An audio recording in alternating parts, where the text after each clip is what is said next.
going on, Degen Nation? Kenny Kim here, bringing you another Fantasy Golf Degenerates podcast. This week for some world technology, Mayakoba Classic. We're just going to call it that because that's the name I like to call. All these name changes piss me off. Let's just go Mayakoba, OHL. That was easy. Worldwide Technologies, whatever. It's in Mexico. As usual, I am here with everyone's favorite Canadian, Tyler Tamboline. Tyler, I forget who you work for. Yeah, I know. It's hard to tell, right? I got the company gear in, the Run Pure Sports setup, so I'm excited about that. We'll pump that later. There's a lot going on over there. Degen 50. Get yourself signed up. I got to plug it right now, actually. But Kenny, you're right. Maybe we call it the OHL. Maybe we go back. Everyone's on the web.com tour. We'll just make everything simple. Back when times were simple, right? We love that stuff. And last week, man, was absolutely atrocious. What a disaster of a week at the Bermuda Championship. I'm actually surprised you showed up for work here. But before we get into it, I want to remind everyone very quickly, this podcast show is brought to you and presented by DraftKings. We'll get to the promo later. Definitely have a nice special offer there for you. And then want to remind you, definitely using this tool this week, fantasynational.com/FGD. Get yourself set up for 20% off your first month if you don't already have it, and dig into the stats with us. But Kenny, Bermuda Championship, the wave advantage, the disaster that was, like, I even wave stacked and still didn't get there. It's just how bad certain spots were. And it's hard not to, considering how the waves went, but it was still 5 out of 6s for me, all that stuff. So it was not a good PGA week for me. Yeah. Another runner up in the betting market for me, Patrick Reed. I think, what is that, like 16 now in the last 53 events? How is that even possible? Like, how do you have 16 runner-up bets in like 50 plus events? It doesn't make any sense. It's probably harder to do that than win like 5. It's crazy. I mean, like, I don't understand. But anyways, for me, DFS wise, not great. I went 3 or 4 in my cash game. Cornerstones. Lipsky, he missed the cut. The issue, of course, was he shot 65 this morning in the Monday queue to make the fucking oh, damn it! I said a bad word again. That's another $1 in the swear jar. In the qualifier this morning for the Mayakoba, and so that made me angry. And then also my last move, my tinker at like 1:00 in the morning on Thursday morning, was switching off Whaley in cash to Duffner. It was just a horrible week. It didn't work well. Now, the only good thing is NFL have been crushing. I need Patrick Mahomes to get about 17 more rushing yards. I have the Pat Mayo special bet tonight. Patrick Mahomes over 20.5 yards. So I need that to make it a perfect NFL week for me. So, all the bankroll, I'll actually be a winning week in DFS and betting if he pulls this off. So, so it worked out all right with the NFL. Now, for the event itself, I mean, Penrith, it was a little bit different than the way we normally figured it would play out, this event. Usually you see some guys out there, shorter guys, popping it out there and doing their thing, hitting a lot of fairways. Well, it was a bunch of bombers on top.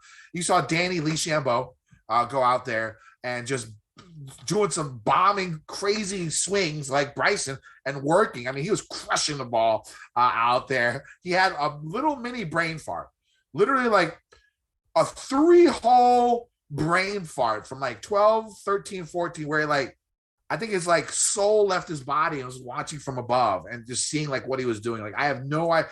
He was playing so fast. Like, I respect quick play, but like not when you're like in the lead and need like important shots. He's out there, hitting 3-wood off the fucking fringe. Oh God, I said it again. Off the fringe. And then going out there, and banging it by 10 feet. There's some crazy stuff out there. It was insane. And then like he just got back to normal and played really well for the last 4 or 5 holes to almost get him back into contention. And then Penrith, who just he blew it. Just like, the Redskins kicker's name, Blewett, who was just kicking balls into the back of people's helmets all day, while Dustin Hopkins, who he got rid of, went over to the Chargers and made every field goal for the whole game, because that's how my football team rolls. And he blew it. He played pretty well. And then Herbert out there, they're all longer hitters. Not really what I expected for the event, but it worked out. And of course, I had Penrith after round 1. He was basically the only one who played the morning wave who was in contention. And I got him at 40-1 after the first day. So another, heartbreaker after he's a 3-shot lead after the third round. And again, I think no one has held a third round lead since Phil Mickelson at the PGA Championship. Am I correct about that? I think I am. It was a good event. You saw Whaley out there. Russell Knox having a good Sunday. Stallings, great Sunday. I like Adam Svensson a little bit. And, guess who's on his bag this week? Little Ted Scott. Oh, Bubba's caddy or ex-caddy now on Svensson's bag at $6,300 this week. I'm in. Also 150-1. I'll take it. Maybe throw a top 20 up in there. We'll see how that goes. And of course, you got JT with Baldwin. So a couple of old school caddies switching it up, for this event. What'd you think of the event this past week? It was terrible. Absolutely horrible. In general, I don't know, like one of the worst of the year probably, but a couple things. Yeah. I think he's going to change his name. Long Dong Danny Lee. Break the cliches, roll that out. That sounds racist. Racist right there. Long Dong Danny Lee. That sounds a little racist. If you hit a home run, it's a dong, a long dong. Little racist there. No, you're taking it the wrong way, and maybe it's because the cliche is true. I don't know. We'll have to see. I'm not going to find out, but maybe it's true. But anyway, you got P. My guess is it's not long dong. If it's anything like me, that's what I was thinking more so. Dong long dong, whichever you like. P. Reed, P. Rogers, couple guys up there. We say, Noto, my guy at Roto Grinders, always used to say, don't play Patrick Rogers on Bermuda. I guess you can play him at Bermuda though. That was a close call, very close call. Port Royal Golf Course, couple of PRs up there. P. Reed, Patrick Rogers trying to get it done. You heard the Patrick Rogers story, right? Which one? Like he had the I don't know, birdie 18 on. Oh yes, this is incredible, man. So you tell the story. I don't know the exact story, but he had some crazy amount of pressure just to make it back onto the PGA Tour this year. A few weeks ago, was it the Corn Ferry Finals? Corn Ferry Tour Championship. Yeah. So they talked about it was in the last, the second last hole. I believe it was hole 17. He was cruising along. He basically just needed to make a couple of pars and get out of there, and then.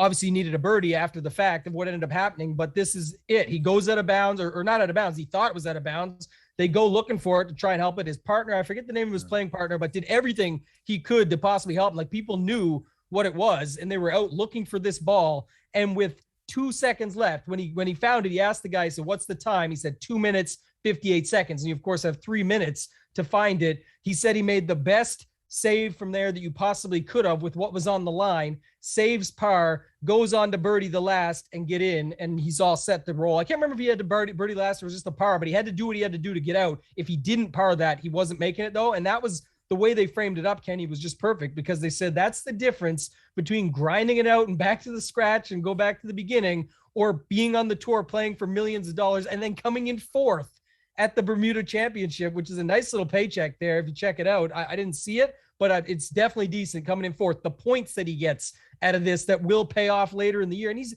a damn good golfer. It's tough. Everybody out there is good. We know Patrick Rogers is good, hasn't lived up to the hype. I think they showed it was like 193 events or 195 without a win and still winless. It's tough to win out there though, man. We're going to talk about it this week. No one needs to pump this guy up. Rick Gehman. I'm not sure if you watched this yet though. The Rick Gehman with Victor Hovland interview was absolutely phenomenal. And again, everyone knows this stuff. If you're watching this, you definitely probably follow Rick, but if you haven't checked that out or you thought, it's just an interview, it's only 30 minutes, put it on 1.5.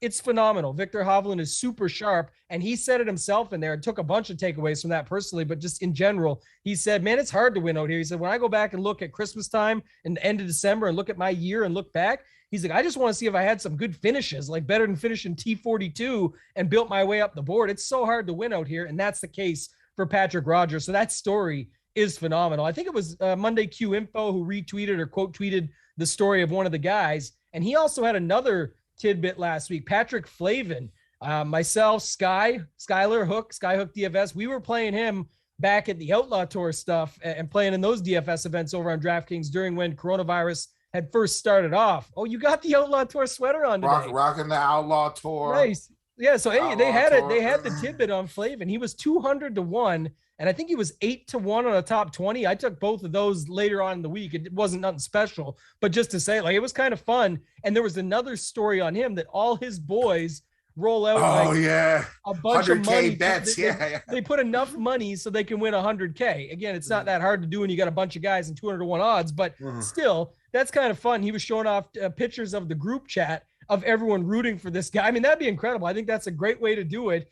Who cares if you even know the guy or not? I just think it's kind of funny. We could do that any given week and say, let's try and put together enough guys to win big on a dude and go after it, because it's kind of fun that way. But yeah, again, the event didn't do it for me. Herbert, good for him. Definitely a great golfer. I was anticipating Ryan Baroff being on the show with me this week because I thought you were going to pack it in after just another second place the way the week went. And you texted early in the week and you said, I'm not doing this one. I'll see you later. Then you said, actually, it's the Mayakoba. I kind of like this one. So you're back. But he would have a lot more to talk about with Lucas Herbert. And then you've got Hebert over there. There's a couple different guys in that Euro tour and some other guys in this field this week. A little Kyle Stanley action. Talk about our bets later. But I was thinking, please don't tell me you're betting Kyle Stanley.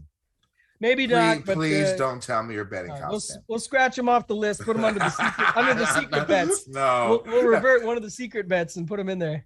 It wasn't the best field. I was still in it because I had the sweats. I had the sweats going into Sunday.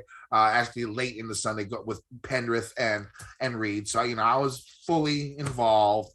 And then you had Jim Canals, another story out there on his last major medical start. Needed to finish 67th or better. I think he made the cut on the number or something like that. Pulled out a 57th place. And now he has his card, at least temporary card for the tour and full card for the Corn Ferry Tour. So a lot of great stories that happened during the event. And so, I actually like that part better, though, to be honest. That is the cool part of what you get about an event like this. We know these guys and we watch them play all the time. We use them in daily fantasy. We're talking about them, Degenerates, on the podcast here. We're playing all these dudes eventually at some point throughout the year. You had, JJ Spawn, Peter Malnati. These are guys we're always rolling out there and playing as the value punts or whatever into our lineups. But there is, like you said, a lot of great stories around these guys as golfers, as humans in general, and that you get to see some of that stuff. That, to me, was way cooler than any of the coverage or watching it or seeing how it shook out in the end. I know for you, trying to hang on to that Patrick Reed, thought he was just going to end up getting it on other guys not getting it done and pull it off that way, but it just didn't turn out in the end. Yeah, that's what I was hoping. It didn't pan out, so another runner-up for me. Hooray. 1-0. That's why it's hard to get 10 winners in the year. Awesome, I'll tell you later why it might be easy, but that is why it's hard to get 10 winners. I had 6 winners in 10 weeks in the fall of 2019. So it can happen. It can happen. I'm not even sure I got 10 wins that year, though, that season. But anyways, the goal is 10. You got to have a high goal to try and reach it. You know what I'm saying? So I have 1 this year, 4 runner-ups, 1 winner, 6 events so far this season. Yeah, screw that. No, actually, I'm gonna say it one time.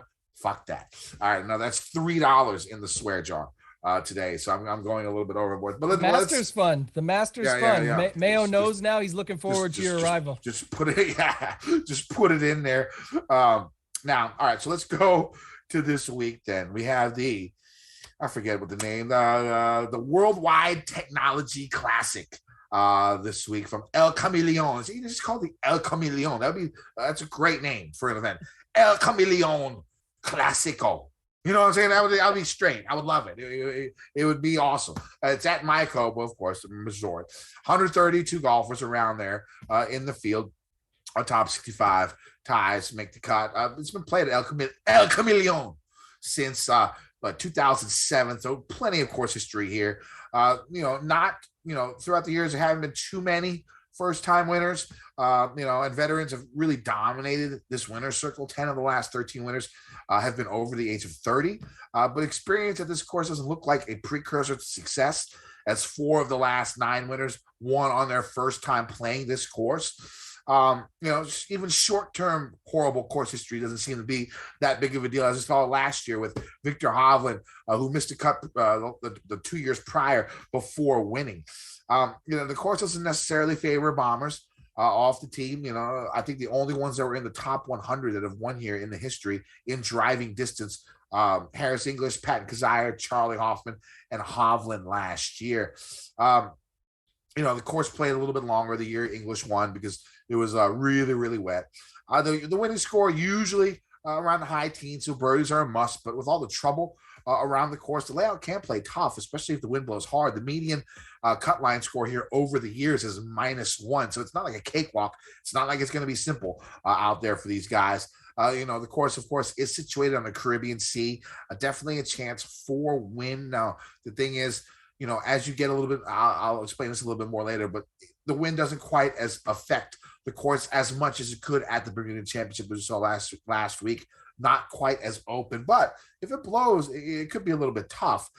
Some correlated courses to El Camaleon is TPC Kuala Lumpur, Cocoa Beach. Maybe even a little bit of last week Bermuda, Sony Open, those courses, a harbor town, another short par 71 that's out there. So those are some correlated courses. So El Camaleon is a less than 7,000 yard par 71, 4 par 3s and 3 par 5s. The par 5s are all reachable in 2. They're going to be the easiest holes on the course. It's not shocking. Now, unlike most weeks, the par 3s are very short. Only one over 200 yards. And so I think only one over 160 yards. And that's going to be right at 200 yards of par 3/10. Only 2 par 4s over 460. Most are in between 400 and 460. I think there's a few, 2 or 3 that are going to be under 400 this week. The course is known for diverse landscapes, dense jungle vegetation, mangrove forest, oceanside holes, a freaking cave in the middle of the fairway. Holes by the ocean, they can get very tricky if the wind, if there's going to be wind. But as golfers move more inland, the wind should affect the ball less. Off the tee, golfers will see different with fairways, but for the most part, they're going to be narrow. And now with all the trouble that lurks around the fairways, golfers, when they're on the tee, they probably think the fairways are a little bit narrower than they actually are. The 65% of fairways are hit over the years, even though the fairways are a bit narrow. It shows to me that it's going to be a less than driver course. That's what we usually see here. But then, of course, we thought the same last week, and a lot of these guys are just bombing it out there. So with this new crop of young boys out there who just get the big stick and let the dog eat, who knows? It could change. But for the most part, for the years, this is what we have seen. There isn't too much rough around the fairways, and it won't be too high or thick. But if golfers miss the fairway by 8-10 yards, they're going to have to deal with the canals, the sand dunes, mangrove forest, the jungle vegetation. And then if they miss it, they're going to want to hit in the sand dune because everything else is going to be a lot of trouble. The grass on the greens is seaside past Ballon. Lots of bunkers going to be surrounding them. Greens are fairly large here. Stint meter around 10.5. There isn't too much slope or undulation on these greens, but some of them are elevated and have false fronts. So if they're playing soft, and the pins are up front, you can see some roll off the front. Water will be play on almost half the holes, but the main defense is going to be the weather. If the wind blows, expect a lot more difficult of a test. If it doesn't, you can see a lot of birdies. The average birdie rate here, even including the years with windy conditions, is 24 birdies for the winner. I know we had 28 by somebody a few years ago. So if the conditions are good, you're going to see a birdie fest. What are you looking for? I was just thinking, actually, when you were yelling El Camaleon, they could name it the El Toucan at El Camaleon in lieu of the caddy gate that we once fought over back in the day. So we could have that set up for this tournament.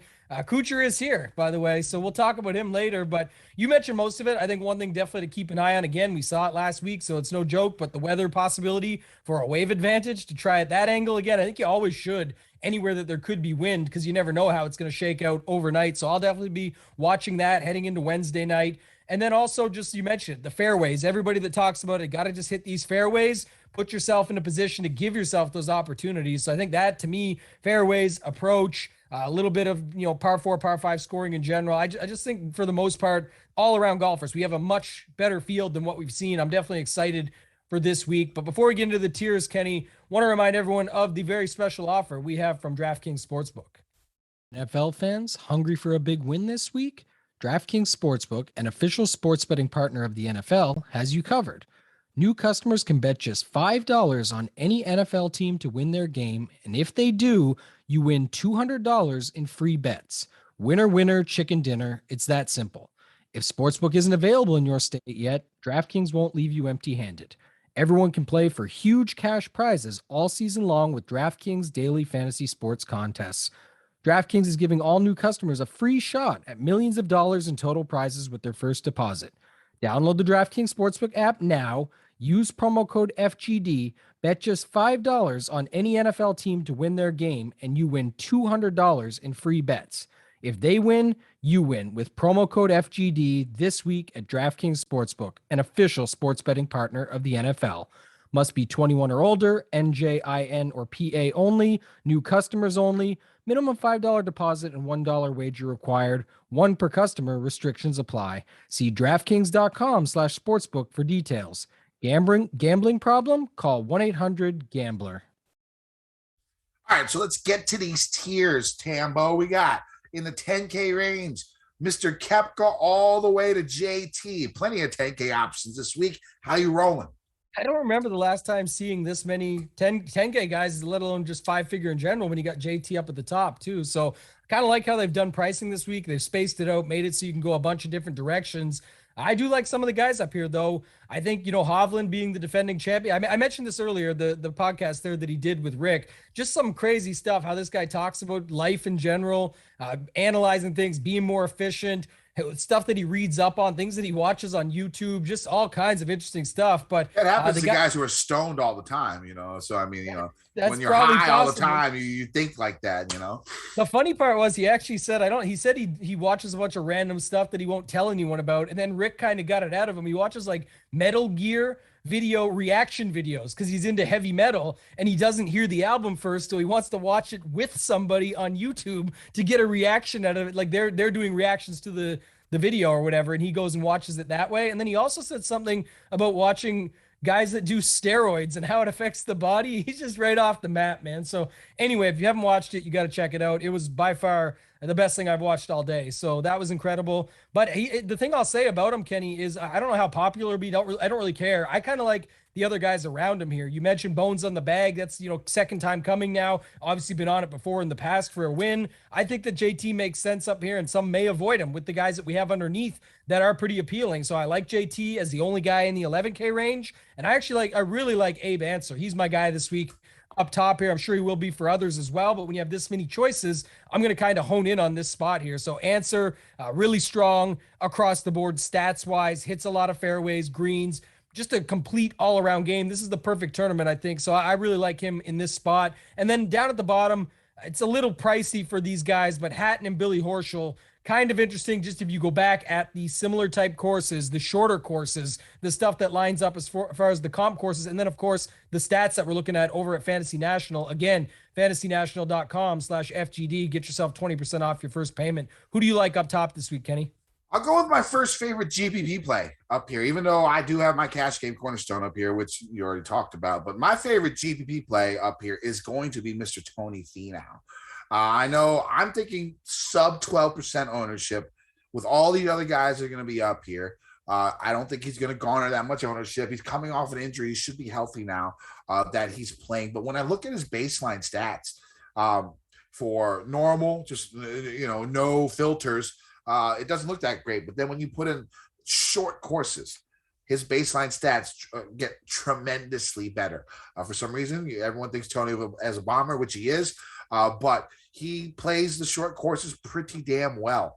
And with subdued ownership, like I have him at 33rd ranked in my model when you don't put any filters. When you put the filters in, I think he's 12th in short courses. So, I'm going to go and take that risk, try and differentiate myself up here. I do like Tony Finau. He's going to be my highest owned in GPPs. I'm going to be playing Justin Thomas a bunch up there as well.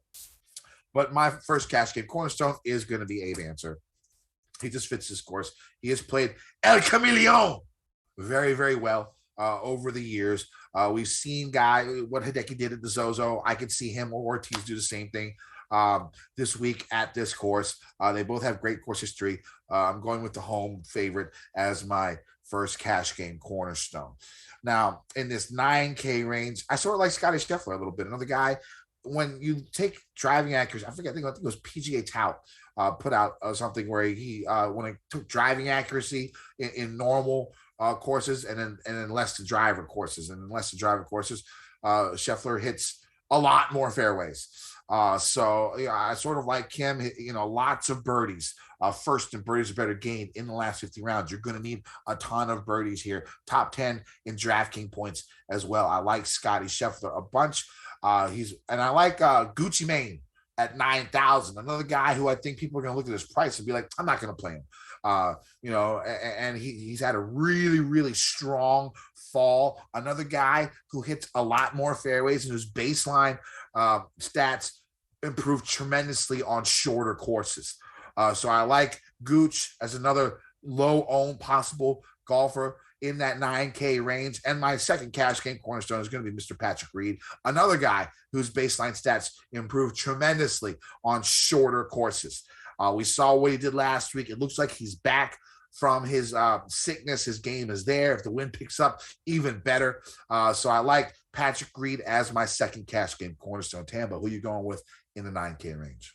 I've got some of the same, some different around you there, actually. So I'm with you on Scheffler. I didn't know that stat you just mentioned, but that's actually a good point. I think if they're dropping down or clubbing down or anything like that, maybe a little bit more accurate. So that makes a ton of sense. But I already like Scheffler anyway. I just think his game all around is so solid. I know the price is up there a little bit for a guy like him, but not realistically when you think about how well he's played. We talked back at the Ryder Cup, things like that. So when he beat Rahm the final day, all those factors, and then just what he's done in the past year, rookie of the year that he was before that. I just think he's just a talented golfer that I'm always going to play when he's up in this range. I'm fine with it. I like Lowry a little bit. Another guy. So sort of when you look at these shorter courses, things that he's done, it really stands out. Top 20 in a lot of categories, top 10 in some of the ones that are big here.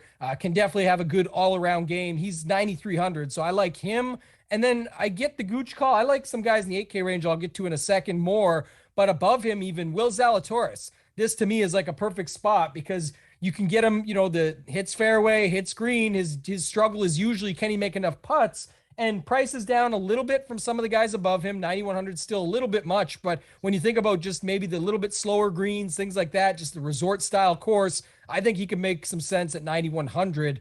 Let me take us into the 8K range though, because I like a lot of guys in here. I've only mentioned 4 or 5 in this upper range. The guys I like here are in the 8K range, stand out quite a bit to me. So Tringali, just all-around game across the board. Realistically, it probably seems expensive for him, but he's changed his game. You and I have talked about this plenty on this very show. You can, got to at some point get over it that he's just a better golfer. At 8,900, it's a fair price.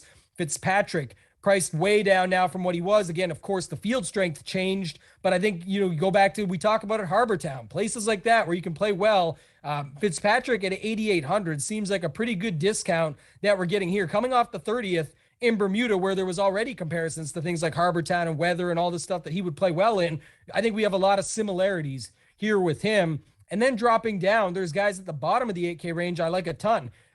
Henley, for sure, stands out to me. He's another guy, just all-around game. You go to some of the comp courses, think Sony Open. That's a big one that comes up. I know there's been a lot of talk about that. Keegan Bradley, another guy, again, slow, just got to make the putts. It's always the same situation. But if there's other guys priced down below, I think are almost like Keegan for cheaper. So do what you want with him, but I like him. Henley's one of the guys I like the most there. And then Alexander Noren there makes, at 8,400, a guy that can fit pretty much any style roster that you're building. And he's got the stats. He's got the talent. He definitely has the upside. I like him at 8,400. He's been playing some better golf, especially in the playoffs to round out the season. So I think Noren, Bradley, Henley, some of those guys above at the top, Tringali, Fitzpatrick, those 5 really for me, Kenny, are where I'm at in this 8K range. What about you? Yeah, I like Tringali up top. I'm going to play him. I like Maverick a little bit. He's been playing decent golf here recently. Of course, we'll see how it goes. It seems like it's the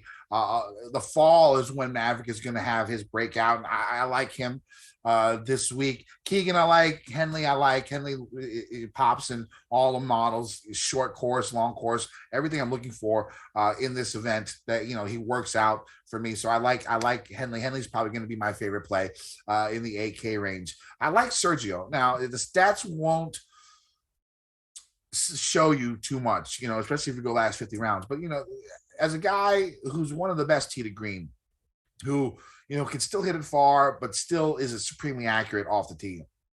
I like Sergio with a strong iron game that he normally has. I will go with Sergio in this range. So I do like a lot of these guys in this range as well, but I like Henley the best. In the 7K range, of course, Chalk City is going to be Joaquin Neiman. He's going to be my third cash game cornerstone. The price is too low, in my opinion. It's just really, really too low. Again, another guy who gains a lot more, who hits a lot more fairways on shorter courses. So when you go less than driver, his driving accuracy becomes exponentially better. I think I'm looking at the stat from PGA Tout, and he's 89th in fairways gained in this field. Regular. No yardage under 7,200 yards. He is 46, so he's gained 43 spots in that. So he gets better on these shorter. If the wind blows, he has a low ball flight. He's made the cut here before. I think he finished top 25. If I'm not mistaken. I think he's 23rd. I could be wrong about that. I'm not looking at it right now, but it just makes sense. He doesn't miss many cuts. At $7,800 in cash. You just want to make cut really with upside potential, and he has the upside potential. The kid is a great golfer. So I do like him. Wasn't he in the Sony Open? Wasn't that the one where he was eating with Sergio? Was that the event? No, or am I mistaken? It was the Sony. It was the Sony. Yeah, it was the Sony, right? And the Sony is definitely a comp course to this. I could see fading in the GPPs. I could see that because it's got to be like 25-30% ownership for him at this price. I could see it. I'm going to play him, but I could see it. Other guys I do like here, Seamus Power, another guy who I'm going to go with, in this range.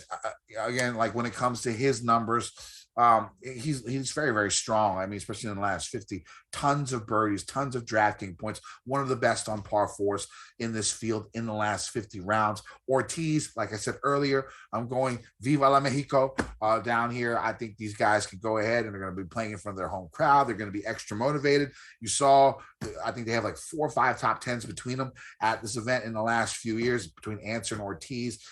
We saw it with Hideki winning the Zozo. It's not like it's out of the realm of possibility, and these guys are extremely talented, both wins under their belt. So I do like Ortiz a lot. Who do you like? I'm going back with Lucas at $7,500. The price is extremely cheap. I got him at 130 to 1. In DraftKings Sportsbook. And if it's not like he's one of these kids who goes out and wins an event, who's going to go out and, he won a couple on the European Tour this past year. The wins are not new to him. Like if Harry Hayes goes out there and wins an event and he plays next week, he's probably going to reek of the Tito's and soda on the tee box on the first hole when he tees off on Thursday for the next event. That guy, I can see not playing him after a win. But Herbert doesn't seem like that guy to me. I think he won both of his events on the European Tour. I don't know if they were back-to-back. But they're pretty close. They're like right near each other. Let me double check here. Actually, I lied. They're not. But anyways, still, I still like him. He played a heck of a round. Bermuda, it's similar, short course. He did his thing. If he drives the ball like he did and uses the big stick like he did at a short course of Bermuda and doesn't hear and hits the fairways, he could do it again. Who do you like in this top range? Yeah, the one thing I want to talk about on Neiman real quick, we didn't talk about Mito, who's just $300 more. I didn't want to name everyone in that range, but Mito's got similar betting odds, has been on a run of his own, just playing some extremely good golf. So you could have your pivot right there. He's probably going to carry some ownership too. But the thing about Neiman, we know how tough these 6 out of 6s have been to get, Kenny. Yeah. And man, this just feels like, I know it's golf and you can just play anyone around him and get the leverage that way, and so many reasons to go against it, but you don't have to. You can get different in so many other places. The guy has one missed cut on the PGA Tour since August of 2020, and that's on like 25 events or 30 events. He has the upside when he gets into the mix. He's gone bogey free for tournaments, only to lose like a couple second places in there where he should have probably won it if he wasn't eating hot dogs, chilling on the sidelines with Sergio at the Sony, like you mentioned. And then the other tournament, just unlucky after he was bogey free the entire event. And his first bogey was on the 73rd hole. So that kind of sucked for him. But I'm just saying that price is just really crazy when you think about it. Some other guys around him, Seamus Power, who you mentioned, always like him. So I like Power. Ortiz. I mentioned earlier you can get Keegan for cheaper. His name's Emiliano Grillo. You can play him at 7,500. He's ranking out really well across plenty of rounds at the comp courses and all the stats that go together with this. So I think he's a really good play at 7,500. Varner, little baby swag, right? We can get him out into action here at 7,400. Vegas, Hadwin. Hadwin sets up well from fairways and greens. That's kind of what he does. You know, when he gets through and makes the cut, he can give you a little bit of upside, but he's a good putter. And like I said, if there's an opportunity here to make some more putts and just, slow down those greens a little bit, things that could set up well for him, Harmon, both make sense at the $7,300 price tag. Your boy, Russell Knox, I think he's a good play again. And then going down the board, a couple others, the two guys that mostly get confused because they're named Brendan, and it's Todd and Steele down there at the bottom. If you wanted to go back to Pendrith, I wouldn't be against it. I also wouldn't hate, you and I have talked about this plenty in the past, but what are your thoughts on Pat Perez? Resort course. Sneaky. Yeah, Perez is definitely a fan of this course. I think he won here in the past, if I'm not mistaken. I think it was 2018. Yeah. I'd roster Pat Perez here. I like him. Russell Knox is going to be my final cash game cornerstone. Really good Sunday last week. He's made like eight every cut here. I think he's played here 8 or 9 times. He's made the cut almost every time. I think he's a nice little place. So my iron game, of course, is always going to be his strong suit. Hits a ton of greens, which is very, very important on this course.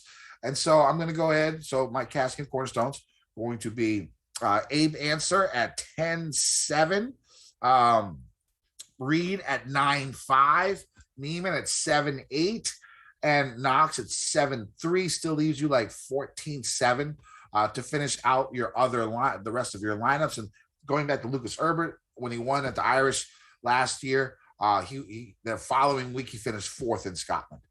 So it's not like he doesn't know how to perform on back-to-back weeks after a win.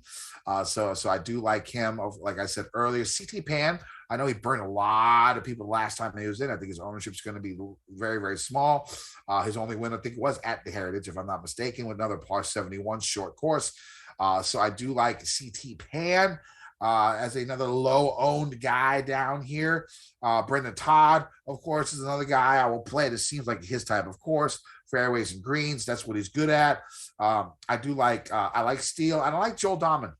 He's played this course pretty well over the years, so I am a fan of Mr. Joel Dahman and the bucket hat.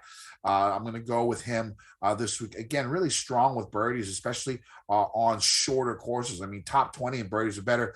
Top 10 in DraftKings points in the last 50 rounds on short, under 7,200 yard courses. Top 5 in strokes gained par 4s in these shorter courses. I like Joel. I think he makes sense in cash as one of your lowest price guys. Hint.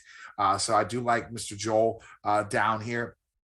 You could probably guess my cash line on that because I talked about, Viva la Mexico, and then Mr. Dahman. So go ahead. And, there we go. I didn't say it, so I'm not breaking any rules. The swing season, man, they just give it all away. It's perfect. But you can tell, because no one's watching. Everyone's watching football, Told you that. Yeah. So, I'm watching football right now because I really need Mahomes to run for about 17 more yards so I can win this money. So if you see me looking like this, I'm not doing neck stretches. I'm watching the game on my other little TV down there. So I like him. And now let's go down to the 6K range. The thing is, if I'm going to play JT, if I'm going to play Finau, and maybe even play Hovland up there, I got to have some guys down here. And it's not like there's not. When we go down into this range, I'll play Danny Lee again. The guy, other than those 3 holes, he looked freaking amazing, for the last couple of rounds. And him bouncing back. Because we know, I don't know if I can say this nowadays, but occasionally it seems like Danny Lee could be a little bit of a head case. We saw it when he had like the 18 putt from 4 feet at like the U.S. Open, a couple of years ago, and he just withdrew. He's like, yeah, I'm out. He did that at like a Monday Q, I think, or something like that, where he just like, I'm done. And it looked like he was about to do that again on Sunday, but he bounced back, and that shows a little something to me. This guy is not just a basket case. He can get his focus back when he loses his mind for 45 minutes. Getting it back, and that was pretty impressive to me. So I'm going to ride a little Danny Lee. I think Dylan Fratelli, pretty decent week last week, played well here in the past. Not your typical prototypical golfer that you would like normally see to think would do well on this course, but I think top 25 last year. And so, I can get down at $6,800 for him. Vincent Whaley, we're going back to Vince, another guy on short courses. If the wind picks up, he's pretty good in the wind. We saw it. So I like Whaley down here. If you go down a little bit more, who else did I like down here? Go ahead, Tambo, and I'll go later. Yeah, I was going to say Damon earlier, who you mentioned at 7K. I forgot to mention him, but he'll come up later in my bets. I do like him this week. The Corrales win, too, in wind, I think is something to look at, and just resort style and all that. So, just playing some good golf in general always has upside. But one thing I'll definitely say here, Kenny, is there's a lot of guys that we could name in the 6K range because it's much stronger than normal. But there were so many guys that we named in the 7K range that were viable that we actually really like, that I could see some strategy this week and just not dipping too far into the 6K range. Again, like you mentioned, some of the construction would cause for it to be a necessity where you can go to these guys. But even then, I'll go to a couple here. Tom Hoagie, really good at the Zozo, 17th. Before he's on a mini heater, like 32nd, 14th. I got 4th back at the Northern Trust. He can play some good golf.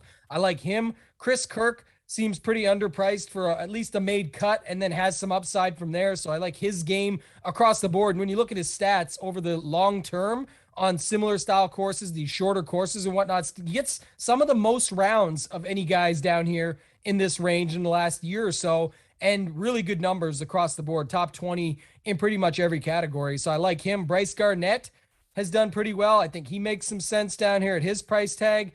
Tyler Duncan, you could start taking, this is what I'm saying though, then you're getting a little bit off the board where you can make up a narrative or some stats or some good results in some of these names. Kyle Stanley, talk about all of them, but I like betting them and hoping for some upside or some top 20s with them more than I think plugging that many of them in my lineups. I'll say that. Anybody else you got down here, or who else do you want to talk about in this range? Yeah, I like Chris Kirk. I think he makes sense at this course. I like Ryan Moore, another guy, fairway plotter, who seems like he could do well here.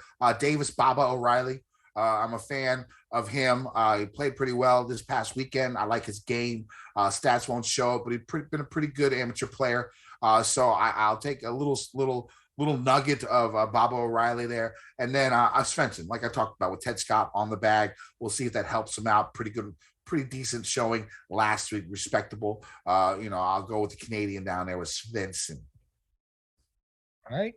Good. I don't have too many else. Like I said, there's a lot of good names down in this range, so I don't hate people playing them. I just think that it's, you got to have everything else go right. And when we talked so heavily about that lower 7K range, and even some of the guys in the upper 6, this high 6-8 and above 6-7, I could just stay in that range, build your lineups, and hopefully have some better 6 out of 6 equity, and then hope to get the upside over the weekend as the tournament goes on.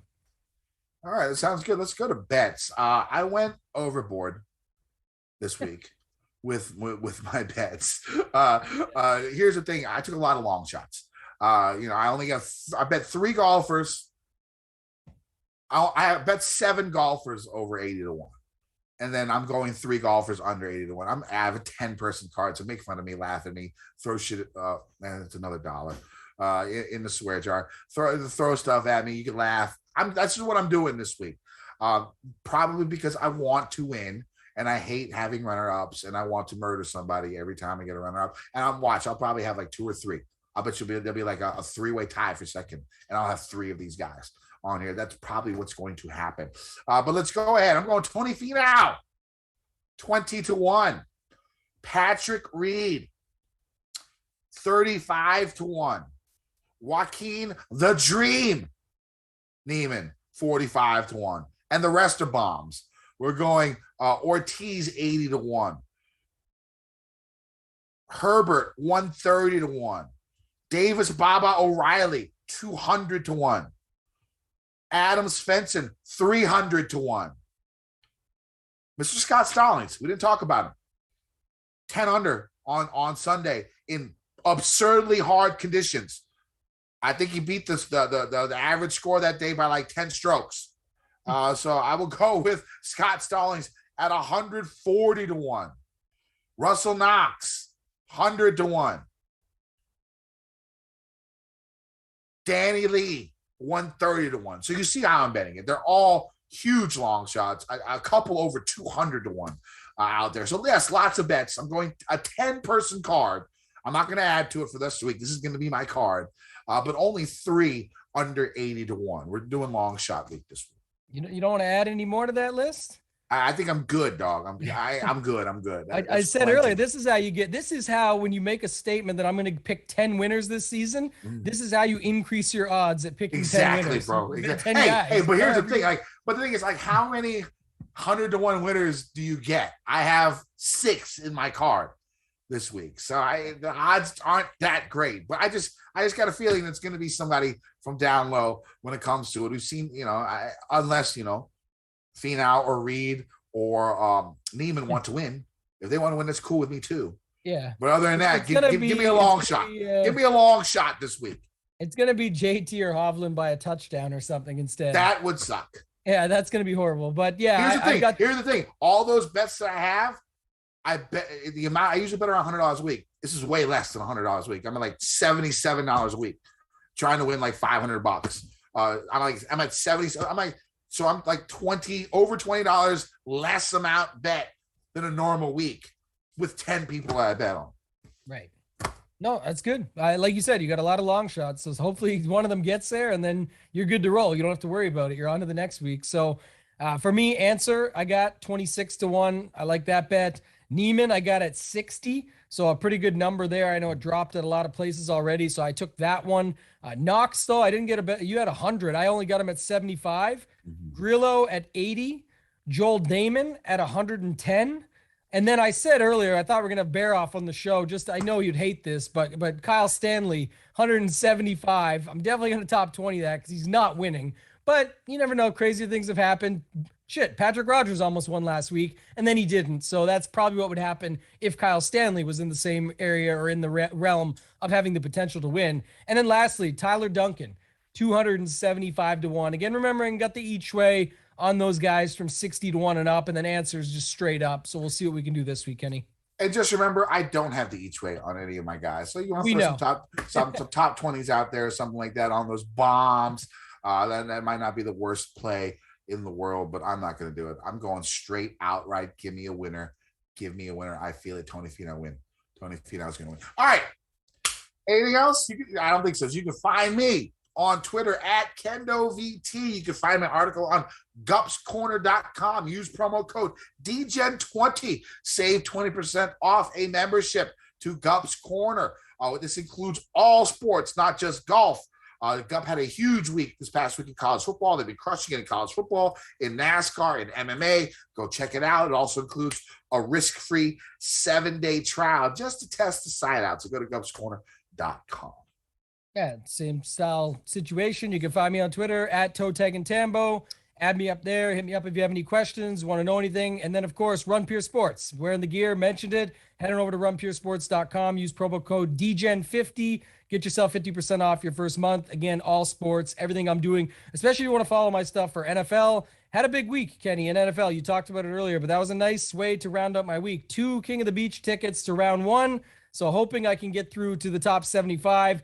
Head on down to Fort Lauderdale and get some good eats, good food, good drinks, all that stuff, and maybe win some money. So maybe I'll just roll with you. When is that? Can I just come with you and hang out? First week of December. So we'll see. Yeah, it depends on what the guest list is like. There's a lot of hopefuls. So maybe if I can get 2 through, that would be a better situation where it definitely could include you. Yeah. Well, I mean, I start a new job like on the end of November, so I probably can't miss it. But anyways, we'll see how it goes. All right. So whatever this event is called, it should be a fun week. I'm always a fan of this course. I thought it was a Houston Open this week, and I was like, I'm good, but it's Mayakoba. I like this course. I'm going to pick a winner this week. Let's win some motherfucking money. Degeneration. I've been getting dirty money, Jordan.